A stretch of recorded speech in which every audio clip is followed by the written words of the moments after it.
Class start करने से पहले मैं चाहता हूं कि एक इक्वेशन का mathematical expression for rate law आप मुझे लिख के दिखाएं। आज की क्लास स्टार्ट करने से पहले आप इस पर्टिकुलर केमिकल इक्वेशन का रेट लॉ लिख के दिखाएं। इक्वेशन है N2O5 gives NO2 gas, N2O5 gives NO2 gas plus O2 gas। इसका जब मैं रेट इक्वेशन लिखूंगा तो क्या रेट आएगा, मैं चाहता हूं आप अपनी अपनी कॉपी में इसका रेट इक्वेशन लिखें। तो जितना नॉलेज अभी तक हमारे पास है उस हिसाब से अगर हम इसका रेट इक्वेशन लिखेंगे तो मैंने लिखवाया होगा कि ये जो कि रिएक्टेंट है तो इसका नेगेटिव आएगा, negative change in concentration of N2O5 by delta T is equal to positive change in concentration of NO2 by delta T is equal to positive change in concentration of O2 by delta T। अगर मैं ऐसा लिखता हूं कि 100% क्या लिखा हुआ है, गलत लिखा हुआ है। क्यों गलत लिखा हुआ है, कोई बता सकता है कि ये क्यों एक्सप्रेशन गलत लिखा है? आपके मन में डाउट आएगा हाँ कि सर आपने तो हमें ऐसा ही सिखाया था, फिर आप कैसे बोल रहे हैं? बैलेंस्ड नहीं है, तो इसको हम लोगों को क्या करना चाहिए, बैलेंस कर लेना चाहिए। अब मैं इसे बैलेंस करता हूँ। बैलेंस करने के लिए आप देखिए आपको क्या करना पड़ेगा, यहाँ पर मैं 2 डालता हूँ और यहाँ पर मैं 4 डालता हूँ। देखिए जरा ये बैलेंस हो रहा है क्या? Now it is balance. ये 4 टाइम्स, ये 4 times, this is 10, 4 2 8 plus 2 is 10। अब अगर ऐसा है तो जो एक्सप्रेशन आप लिख रहे हो वहां पर आप इसका जो स्टोइकियोमेट्री है उससे क्या करते हैं, इसको डिवाइड देते हैं और तब ये इक्वेशन क्या हो जाता है, करेक्ट हो जाता है। अब जो इक्वेशन मैंने चेंज कर दिया है, now this is the correct equation. याद रखिएगा, लिखिए नोट डालकर, फॉर अ बैलेंस्ड, कहीं भी जहां भी लिखना है वहां पे लिखिए, आप नोट डालकर लिखिए, इससे कोई फर्क नहीं पड़ता है कि कहां लिख रहे हैं, right. For a balanced chemical equation the rate is written in terms of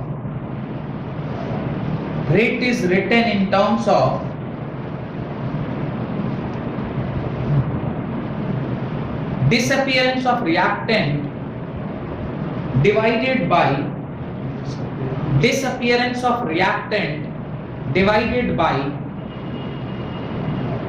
their respective stoichiometric coefficient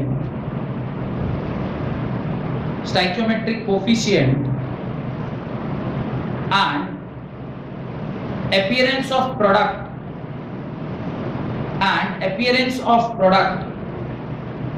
divided by its stoichiometric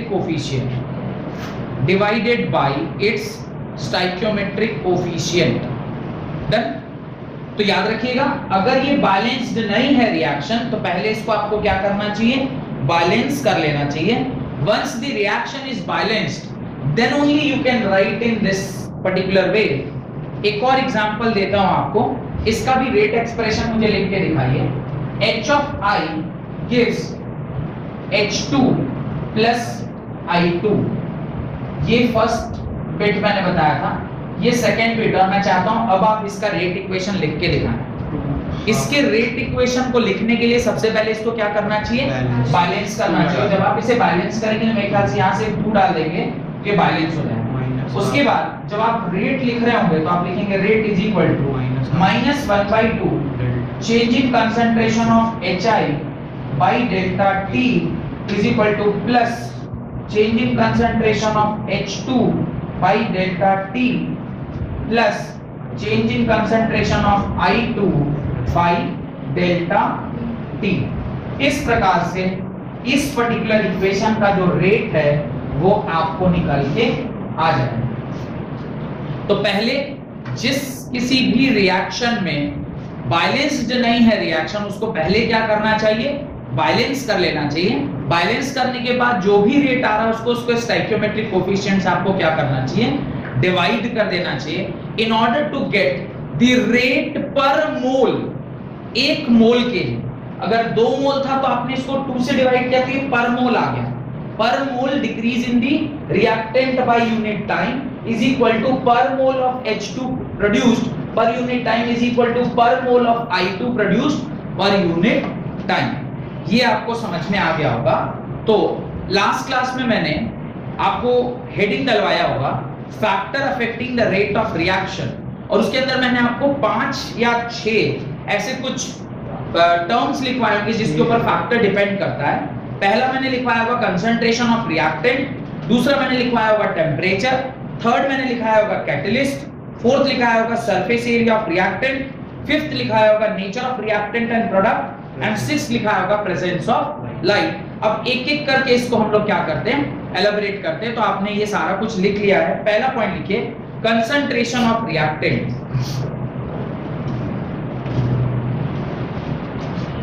concentration of reactant, common sense कह रहा है कि अगर रिएक्टेंट का कंसंट्रेशन ज्यादा है तो ऑब्वियसली रेट ज्यादा होगा, क्योंकि मान लीजिए किसी चीज किसी काम को होने के लिए जितना हमें इनिशियल रिएक्टेंट यानी जितना हमें इनिशियल रॉ मटेरियल चाहिए, अगर रॉ मटेरियल मेरे पास ज्यादा है तो मैं जल्दी जल्दी प्रोडक्ट बनाऊंगा। रॉ मटेरियल अगर कम है तो मेरा जो प्रोडक्ट बनेगा वो धीरे धीरे बनेगा।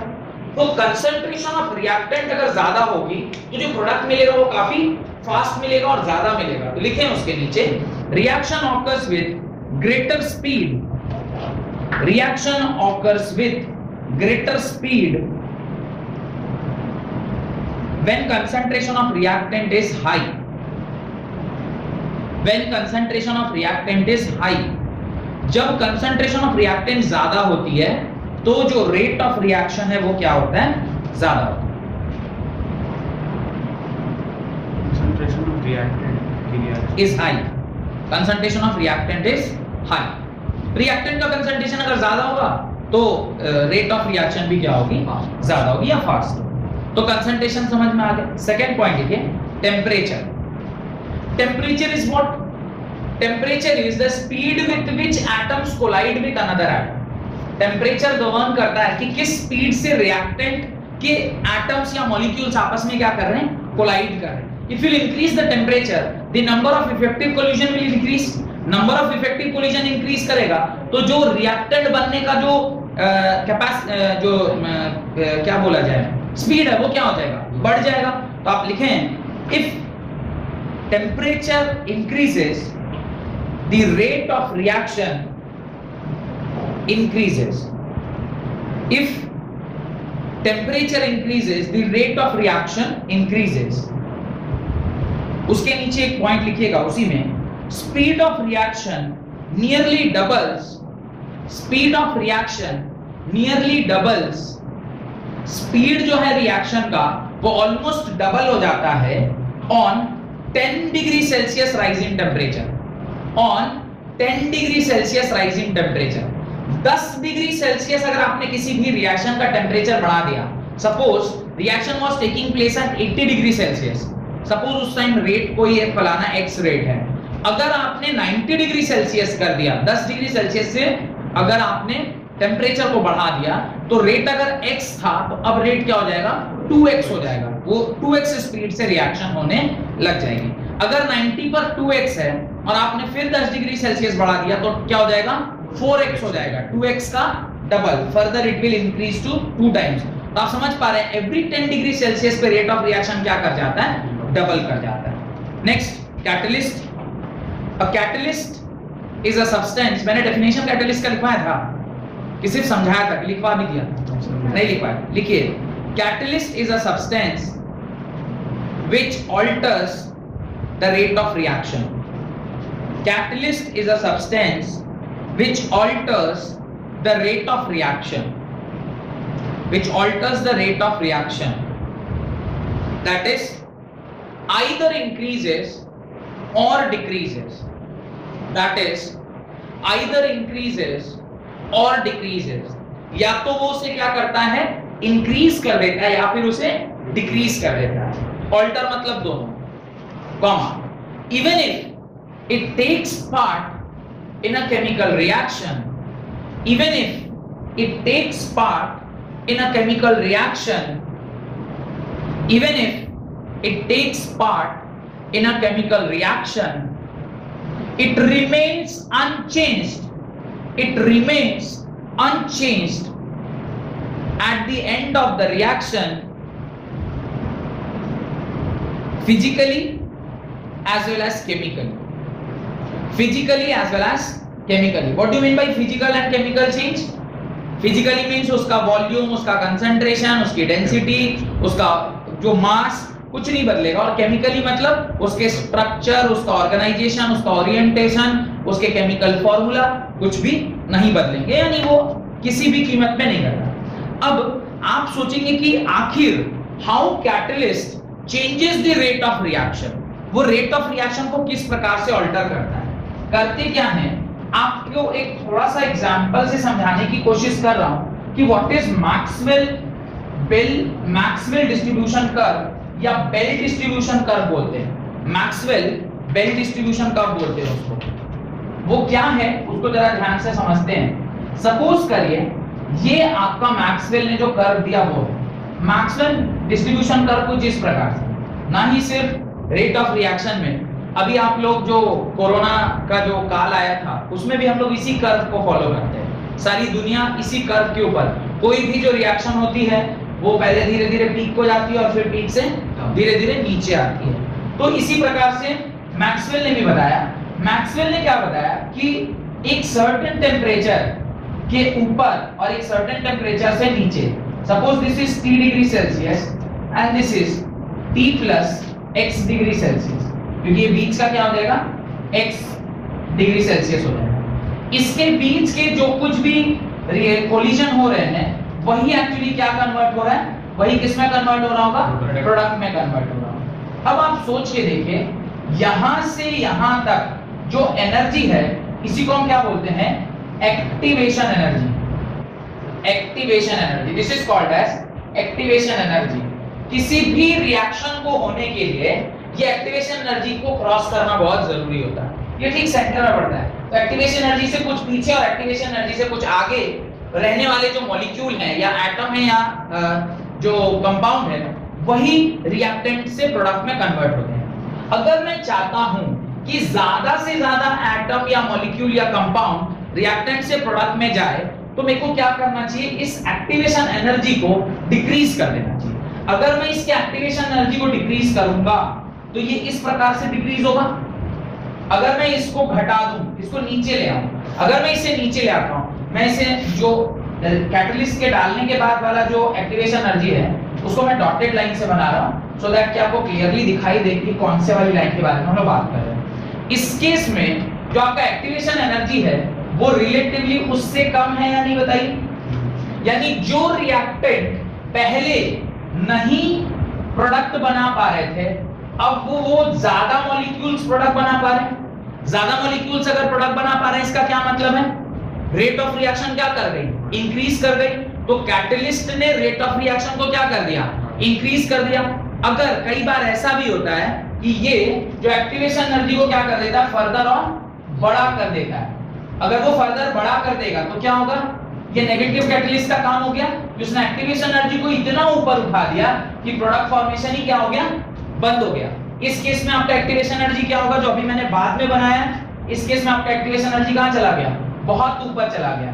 तो ये था for negative catalyst, this was for negative catalyst and this was for positive catalyst. तो पॉजिटिव कैटलिस्ट के केस में जो आपका एक्टिवेशन एनर्जी था उसको ही वो क्या कर देता है, नीचे ले आता है, और जो नेगेटिव कैटलिस्ट के केस में आपका एक्टिवेशन एनर्जी को क्या कर देता है, ऊपर इंक्रीज कर देता है। ऊपर इंक्रीज कर दिया तो बहुत कम मॉलिक्यूल होते हैं जो इस बेल्ट में आते हैं, जो एक्चुअली रिएक्टेंट से किसमें कन्वर्ट हो जाएंगे, प्रोडक्ट में। वेयर जब आप एक्टिवेशन एनर्जी को नीचे लाए तो जो बेल्ट है वो क्या हो जाता है, थोड़ा बड़ा हो जाता है। इसलिए देखिएगा जो ओरिजिनल था वो उसका बेल्ट कितना था, इतने का, लेकिन जब आपने एक्टिवेशन एनर्जी बढ़ाया तो बेल्ट क्या हो गया, बढ़ गया। और जब आप एक्टिवेशन एनर्जी घटा रहे हैं तो बेल्ट क्या हो जाएगा, घट जाएगा। घटेगा मतलब very less number of atom molecule और compound after colliding will convert into product. Where जब आप उसके जो विड्थ को बढ़ाते हैं तो क्या होगा, the number of atom molecules और compound colliding and converting into product क्या कर जाएगा, बढ़ जाएगा। तो ये कैटलिस्ट क्या करता है, इसके एक्टिवेशन एनर्जी को ऊपर या नीचे करता रहता है। डन। वहीं पे एक बात और लिखिए, it helps to attain equilibrium quickly. Equilibrium quickly कब आएगा? जब आपका रिएक्शन फास्ट होगा। रिएक्शन जब फास्ट होगी तो इक्विलिब्रियम जल्दी अचीव करेगा, है ना?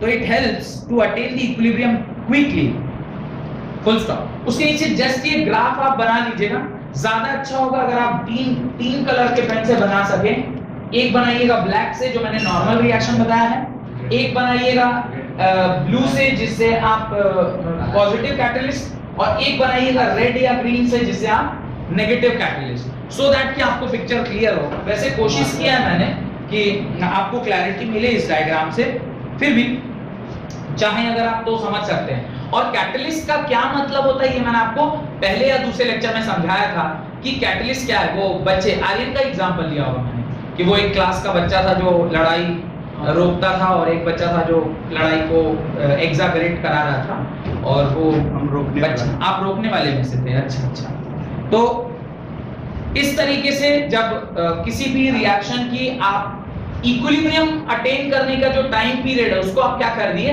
डिक्रीज कर दिए। तो आपने जल्दी इक्विलिब्रियम अटेन किया, मतलब आपकी रेट ऑफ रिएक्शन बहुत फास्ट हो गई। और फास्ट आप कैसे किए? आपने मैक्सवेल डिस्ट्रीब्यूशन कर्व में जो आपका इफेक्टिव कोलिजन वाला जो नंबर ऑफ एटम्स था उसकी संख्या को आपने क्या कर दिया? बढ़ा दिया by decreasing the activation energy. Whereas negative catalyst में आप एक्टिवेशन एनर्जी को इतना ऊंचा कर देते हैं कि जो इफेक्टिव कोलिजन वाला पार्ट है वो क्या कर जाता है? डिक्रीज कर जाता है। तो ये आप अपनी कॉपी में बना लें। तो ये आपने जो ग्राफ अभी बनाया है कैटलिस्ट के लिए समझ में आ गया होगा। नेक्स्ट पॉइंट लिखिए, surface area of the reactant. Surface area of the reactant, what do you mean by surface area of the reactant? आप एक कॉमन सा एग्जांपल मैं अभी आपको दूंगा, आप तुरंत समझ जाएंगे what I am talking about. I am talking about, अगर आप सपोज करिए कि किसी भी पर्टिकुलर एक सॉल्वेंट में पानी ले लीजिए, पानी के अंदर आपने वो बड़ा वाला चीनी डाला। देयर आर, चीनी से भी सुपीरियर एक होता है मिश्री, यू माइट बी नोइंग मिश्री। मिश्री थोड़ा बड़े-बड़े साइज का होता है जो प्रसाद में मिलता है, वो इलायची दाना, मिश्री एंड बादाम, best combination of Prasad ever. तीनों को एक साथ खाइए, बड़ा अच्छा लगता है। ऐसे भी खाते रहते हैं, मैं तो पूजा रूम में जाके ऐसे भी उठा के खा लेता हूं, लेके भी है। तो वो जो मिश्री है उसको अगर आप पानी में डालें, it will take longer time to dissolve. Then आप चीनी डालिए, it will take lesser time.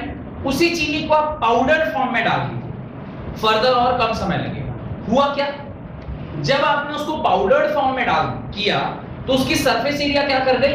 Increase कर गई। और सरफेस एरिया अगर इंक्रीज करेगी तो रेट ऑफ रिएक्शन क्या हो जाएगा? फास्ट हो जाएगा। बिकॉज द रिएक्शन अब क्या हो रहा है? हाँ, छोटे-छोटे मॉलिक्यूल में चारों साइड से हो रहा है, पर अगर आप सिर्फ चीनी की बात करें तो चीनी का जो आउटर मोस्ट सरफेस है वही रिएक्ट कर रहा है, अंदर वाला तो अभी रिएक्ट नहीं कर रहा। फिर वो बाहर वाला रिएक्ट करके हटेगा, फिर उसके बाहर वाला हटेगा, फिर धीरे-धीरे हटता जाएगा, तो फिर लास्ट तक होगा। It will take time. तो सरफेस एरिया किसी भी चीज का अगर बढ़ता है तो आपका रेट ऑफ रिएक्शन बढ़ जाता है, ऑब्वियस। इसका एक आध एग्जांपल और आप कह सकते हैं अपने डे टू डे लाइफ से। सरफेस एरिया बढ़ा के अगर हम कोई चीज करते हैं, देखिए कहीं पानी गिर जाए और उस पानी को आपको जल्दी सुखाना है, what we do? We spread that water. पानी स्प्रेड करेंगे तो क्या होगा? सरफेस एरिया बढ़ेगा, और सरफेस एरिया बढ़ेगा तो इवेपोरेशन होने के जो प्रोसेस है वो जल्दी हो जाएगा। यानी आप सरफेस एरिया बढ़ाकर किसी भी चीज का रेट ऑफ रिएक्शन को बहुत ज्यादा इंक्रीज कर सकते हैं। तो ये भी एक इंपॉर्टेंट ये है, smaller the particle size greater is the surface area and faster is the reaction. Smaller the particle size, greater is the surface area and faster is the reaction. तो इस प्रकार से जो रेट ऑफ रिएक्शन है वो धीरे-धीरे क्या होती है? फास्ट हो जाती है। Therefore, जितने भी कैटलिस्ट आप यूज करते हैं वो हमेशा कैसे यूज करते हैं? Powdered form. Therefore, catalysts are better used in powdered form. Therefore, catalysts are better used in powdered form. Done. Next लिखिए, nature of reactant and product.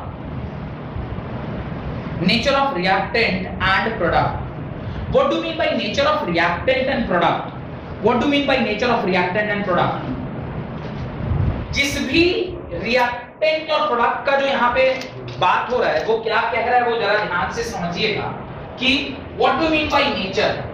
Nature मतलब डायरेक्टली और indirectly we are talking about bond strength. Suppose करिए मैं एक reaction लिख रहा हूं CH4 suppose मैं एक रिएक्शन लिख रहा हूं CH4, ये एक हाइड्रोकार्बन है, जब ये ऑक्सीजन के साथ रिएक्ट करेगा ये मुझे क्या देगा, ये मुझे कार्बन डाइऑक्साइड देगा और साथ में मेरे को क्या मिलेगा, वाटर मिलेगा, साथ में मुझे क्या मिलेगा, वाटर मिलेगा। मैंने इसे कंडेंस्ड फॉर्म में ना लिख के बॉन्ड स्ट्रक्चर फॉर्म में लिखा है।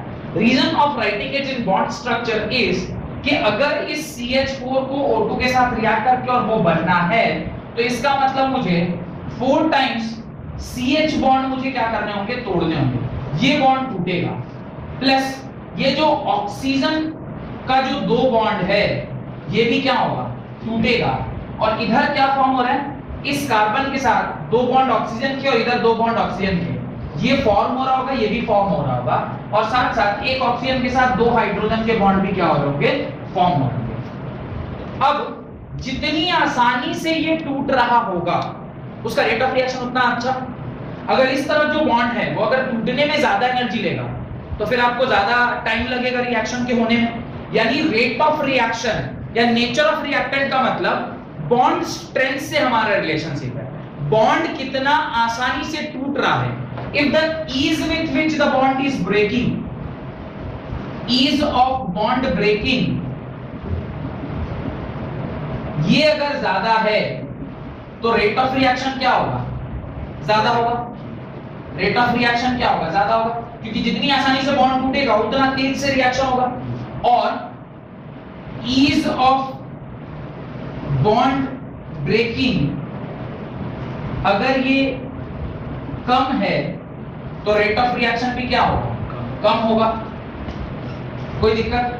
तो ईज ऑफ बॉन्ड ब्रेकिंग मतलब कितनी आसानी से रिएक्टेंट साइड का बॉन्ड ब्रेक कर रहा है। सेकंड, अगर जो रिएक्टेंट साइड का बॉन्ड ब्रेक कर भी गया लेकिन प्रोडक्ट का जो बॉन्ड बन रहा है वो अगर डिफिकल्ट है फॉर्म करना, फिर भी मेरा रेट ऑफ रिएक्शन स्लो हो गया। तो ease with which the bond formation of product takes place, ease of bond breaking ये किस साइड पे होगा, these 2 points are applicable to reactant side, ये किस टाइप पे एप्लीकेबल है, रिएक्टेंट साइड। लेकिन जब मैं ease of bond formation बोल रहा हूं, ease of bond formation, अगर ease of bond formation ज्यादा है तो रेट ऑफ रिएक्शन क्या होगी, ज्यादा होगी। जितनी आसानी से बॉन्ड बनेगा उतना ज्यादा रेट होगा। और इसका उल्टा, अगर ease of bond formation कम है यानी डिफिकल्टी से बॉन्ड फॉर्मेशन हो रहा है तो जो आपका रेट ऑफ रिएक्शन है वो भी क्या होगा, स्लो होगा। Rate of reaction will be slow, तो ये स्लो होगा। और these 2 points are related to product, तो प्रोडक्ट की साइड का अगर फॉर्मेशन फास्ट है तो रेट ऑफ रिएक्शन फास्ट होगा। अगर प्रोडक्ट की साइड का रेट ऑफ फॉर्मेशन स्लो है यानी ease with which the bond is form वो अगर स्लो है तो रेट ऑफ रिएक्शन भी क्या होगा, स्लो होगा। तो ये 4 बातें और ये एग्जांपल जहां पे ये कुछ बॉन्ड टूट रही है और कुछ बॉन्ड यहां फॉर्म हो रहा है, ये आपको अपनी कॉपी में लिखना चाहिए। और यही मतलब होता है nature of reactant and product का, द स्पेसिफिक बॉन्ड स्ट्रेंथ। याद रखिएगा, बॉन्ड स्ट्रेंथ और बॉन्ड लेंथ में एक रिलेशनशिप है, शायद मैंने इसके बारे में पहले भी कभी जिक्र किया होगा। बॉन्ड लेंथ या मैं बोलूं bond strength is inversely proportional to bond length. Bond length अगर किसी का ज्यादा होता है तो उसका बॉन्ड स्ट्रेंथ कम, बॉन्ड लेंथ अगर किसी का कम होता है तो उसका बॉन्ड स्ट्रेंथ ज्यादा। लेंथ और स्ट्रेंथ में कुछ इस प्रकार का रिलेशनशिप है जहां पर बॉन्ड लेंथ और बॉन्ड स्ट्रेंथ में ऐसा होता है। और ये एग्जांपल शायद मैंने आपको पहले भी दिया होगा, याद आ रहा है? जब मैं केमिकल बॉन्डिंग क्लास 11 में पढ़ाया होगा तो ये एग्जांपल मैंने आपसे जरूर दिया होगा। डन। लास्ट पॉइंट लिखिए, ये लिख लिया होगा आपने, तो आखिरी point that is presence of light. Last point जो है वो है presence of light. Presence of light के बारे में मैं आपको बताता हूं what is presence of light and what we are talking about. कुछ रिएक्शन ऐसी होती हैं जिसको इनिशिएट करना पड़ता है। एज सच वो स्पॉन्टेनियस रिएक्शन है, लेकिन अगर उसको इनिशिएट ना किया जाए तो रिएक्शन कंप्लीट नहीं। Initiation is required. इनिशिएशन मतलब क्या, आपको little bit of energy required है स्टार्टिंग में, जस्ट टू स्टार्ट। इसका एग्जांपल मैं क्या दे सकता हूं बताओ। आप लोग गाड़ी चलाते हैं, गाड़ी चलाते वक्त गाड़ी स्टार्ट करते हैं तो स्विच ऑन कर दिया। What you do after switching on, पहला काम क्या करते हैं? अगर आप स्कूटी चला रहे हैं तो सेल्फ लेते हैं, और अगर आप गाड़ी चला रहे हैं तो किक मारते हैं। In both the cases what you are doing, आप उस पर्टिकुलर इंजन को स्पार्क, पहला लाइट या पहला कंबशन होने का एनर्जी प्रोवाइड कर रहे हैं with the help of either battery और with the help of mechanical power. अगर मैकेनिकल पावर से किया तो किक मारते हैं, और अगर बैटरी की मदद से किया तो सेल्फ लेते हैं, सो दैट कि वो इग्नाइट कर सके, वो इग्निशन हो जाए। और वंस इग्निशन हो गया तो समझिए आपका काम खत्म। तो ignition is very much required, तो वो इग्नाइट करता है, और इग्निशन जैसे ही हुआ तो आपका रिएक्शन कंप्लीट हो गया। तो इग्निशन एक बहुत ही जरूरी चीज है।